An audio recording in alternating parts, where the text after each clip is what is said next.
Hello दोस्त, RRB NTPC graduate under graduate का भी एप्लीकेशन लाइव है और कुछ लोगों को फॉर्म भरते वक्त अप्लाई करते वक्त दिक्कत आ रही है। कुछ विद्यार्थी के गलती से या कुछ सॉफ्टवेयर इसी से या कुछ समझ के इशू से। तो हम लोग ऑलरेडी पहले बात कर रखे हैं कि अगर आप गलत आरआरबी सेलेक्ट करेंगे, यानी पहला कारण ये है कि अगर गलत आरआरबी सेलेक्ट करते हैं, वहाँ पे आपकी कम्युनिटी का पोस्ट नहीं है तो आपका फॉर्म अप्लाई नहीं होगा कई कारणों में, क्योंकि आपकी पोस्ट प्रायोरिटी ही नहीं आएगी शायद। अगर आ भी गई तो आपका बाद में सिलेक्शन नहीं होगा। तो अगर ऐसा हो रहा है तो आप एक बार सतर्क हो जाइए, ध्यान दीजिए। दूसरा, ensure your eligibility age per criteria given फिर पोस्ट पैरामीटर टेबल 1 और वैकेंसी टेबल बी और एज रिलेटेड 5.0 एंड 5.2। ये सारा आपको देखते हुए ही फॉर्म भरना है। और इतना लिखने के बाद भी कैंडिडेट को अगर नहीं समझ में आ रहा था, थोड़ा सा आपको अटेंशन ज़्यादा देने की ज़रूरत है। ये नहीं कह रहा हूँ कि सबको समझ ही आ जाता है, लेकिन आपने आरआरबी एक बार चूज कर लिया है तो आरआरबी तो आपका बदलेगा नहीं। आरआरबी बदलेगा नहीं तो आपके लिए तो ये समस्या का घड़ी हो गया है। तो हर विद्यार्थी को मैं कह रहा हूँ कि ऐसी गलती नहीं कीजिए।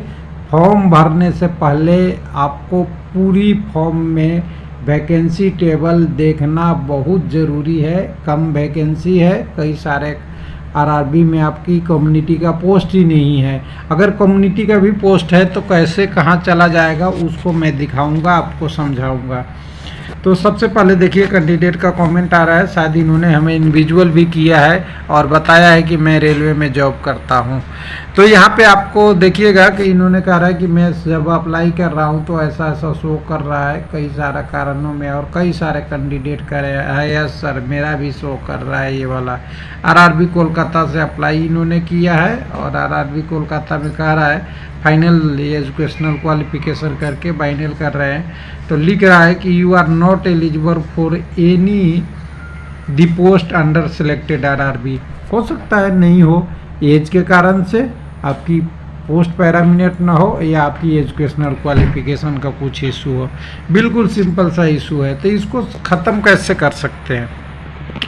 सबसे पहले तो इन्होंने 5.12 के लिखा। 5.0 में एज लिमिट को आप देखेंगे तो एज बार सबका दिया हुआ है। यहाँ पे आपका डेट ऑफ बर्थ अगर यूआर और ईडब्ल्यूएस में है और आपके 92 से पहले है, 2/1/92 से पहले है, तो आप अप्लाई नहीं कर पाएंगे। ठीक है। उसी तरह ओबीसी में होंगे तो आप 89 से ऊपर 2/1/89 से ऊपर नहीं भर सकते हैं। एससी एसटी में होंगे तो 2/1/87 से ऊपर नहीं। और अगर आपका एज लिमिट अगर है किसी कारण से not later than 4 community and category है, वो 1/2007 से, यानी लोअर एज लिमिट की बात कर रहा है, जो आपका 18 साल से छोटा नहीं होना चाहिए। तो ये तो होगा नहीं, इसके पहले वाले भरेंगे तो वो तो चलिए गलत से बाय डिफ़ॉल्ट हो जाता है। तो ये तीनों पैरामीटर आप देख लीजिए एक बार। तो कुछ कैंडिडेट कह रहा है कि इससे पहले का डेट बर्थ हो तो मैं क्या कर सकता हूँ।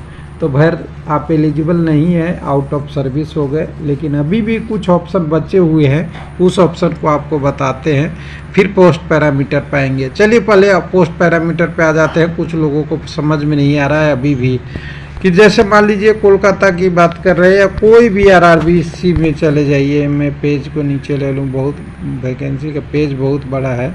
हाँ, तो यहाँ पे अगर ले लीजिए कोई भी आरआरबी ले लीजिए आप। कोलकाता के एसी का उनका कहना था, और भी कोई भी आरआरबी में आप जा सकते हैं, कोई दिक्कत नहीं है। मालदा आ गया, कोलकाता आ गया। अब यहाँ पे देखिए अंडर ग्रेजुएट वाला है, इन्होंने भरा होगा कमर्शियल क्लर्क या कोई का। तो मान लीजिए एसी का देखिए, एसी का इन्होंने भरा होगा और एसी में सबका पोस्ट है। तो आपको ये है कि एसी में सब पोस्ट है तो आप इसमें भर सकते हैं। ग्रेजुएट होगा तो अलग होगा, अंडर ग्रेजुएट का अलग होगा। लेकिन उस समय भरते वक्त ध्यान देना चाहिए कि एसी के लिए कितनी सीटें हैं। तो मान लीजिए कि यहाँ पे एसी के एक जगह मैं दिखा रहा हूँ, यहाँ पे एसी के लिए मान लीजिए एसीआर में अपना ये ईआर में अप्लाई करना चाहते हैं तो यहाँ 6 पोस्ट है। मान लीजिए एक एग्जांपल दिखा रहा हूँ। और एक सर्विसमैन की भी कुछ पोस्टें हैं तो यहाँ पे 5 होगा। अब 5 इसमें है ये नहीं बताता, आरआरबी इंटरनली छुपा हुआ रहता है, हो सकता है 2 यूआर में हो, एक एससी में हो, एक एसटी में हो या कोई हो। ये वर्टिकल रिजर्वेशन में आपका हॉरिजॉन्टल रिजर्वेशन का पार्ट है, तो ये भी होता है। उसके अलावा यहाँ पे देखिए पीडब्ल्यूडी वाला भी तो 2 सीट है, तो 5 2 7 सीट तो आपको एक सर्विसमैन और एचआई और एलडी के लिए चला गया। तो ये पोस्ट जो आपको एससी में 7 है या टोटल 45 है, तो 45 में से 7 सीट कम हो जाएगा। वो सीट कई जगह पे आपको ऐसा हो जाएगा कि मान लीजिए आपकी पोस्ट जितनी कम्युनिटी है उसी का सीट ज़्यादा पड़ा हो एलडी और पीडब्ल्यूडी या एक सर्विस में, तो वो आपके लिए दिक्कत आ जाएगा। जैसे एग्जांपल के लिए अगर बता दें कि एसटी का एक पोस्ट यहाँ पे नीचे पे पड़ा हुआ है टीसी का, ट्रेन क्लर्क का, ठीक है, और एक पोस्ट मान लीजिए कि इधर आपको दिया हुआ है इसमें भी एचआई पीडब्ल्यूडी का, और एक सीट अगर एसटी में हुआ तो आप एसटी में यहाँ फॉर्म भरेंगे तो आपके लिए कोई पोस्ट बचा है क्या? नहीं बचा है। तो ये सब चीज़ें 1 2 3 पोस्ट वाला में खतरा हमेशा बना रहता है, अंदर अंदर कुछ ना कुछ होते रहता है। इसलिए कोई आरआरबी अप्लाई कर लीजिए, कम से कम आप देखिए 4-5 वैकेंसी आपके कम्युनिटी का है, उससे ऊपर ही भरिएगा तब अच्छा रहेगा।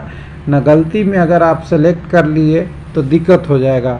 नहीं तो दूसरा ऑप्शन क्या है, आप ये देख लीजिए कि आप इन सारों को भर लेंगे तो कहीं ना कहीं पोस्ट प्रायोरिटी में आपका आ जाएगा, ये भी आप एक देख सकते हैं। लेकिन अगर 1 ही 2 पोस्ट भरना है तो रिस्क आपके पास बढ़ जाएगा। अब चलते हैं पोस्ट पैरामीटर 5.2 वाला कह रहा है कि आपका कैसे भर सकते हैं, रेलवे एम्प्लॉई हैं या कोई है, तो 5 पॉइंट हमें 2 में जाना पड़ेगा, अभी बहुत ऊपर होगा। 1 मिनट फास्ट स्पीड से आएंगे। यहाँ पे 5.2 में, तो 5.2 में देखिए ये बेनिफिट आपको जोड़ के है एज रिलैक्सेशन के साथ। ये नहीं सोचिए कि 33 तक दिया है, पहले 30 तक ही होता, तो 33 तक दिया है तो ये रिलैक्सेशन के साथ है। ओबीसी का रिलैक्स करके 89 किया हुआ है और एसटी का रिलैक्स करके दिया हुआ है, जितना रिलैक्स हो सकता है गवर्नमेंट के रूल से। लेकिन अगर आप रेलवे एम्प्लॉय थे तो आपको ये पैरामीटर आपको भरना चाहिए आपके फॉर्म भरते हुए।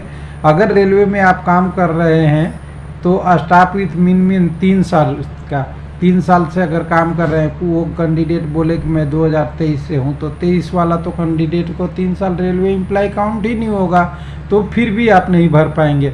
अगर आपने 3 साल जॉब करे रहते तो आपको बेनिफिट मिलता। UREWS में आपको 7 साल का बेनिफिट मिल जाता, 40 तक भरते। ओबीसी में रहते तो आपको फिर से जो 3 साल ओबीसी का प्लस 7 साल और मिलता, तो आप 43 तक भर सकते हैं। और SC ST में रहते हैं तो आप 45 तक भर सकते थे। लेकिन उसकी कंडीशन ये है कि आपकी 3 ईयर सर्विस होनी चाहिए। उसी तरह PWD में रहते तो बेनिफिट होता, उसी तरह आपका एक सर्विसमैन रहते तो वो बेनिफिट अलग होता है, सारा अलग अलग।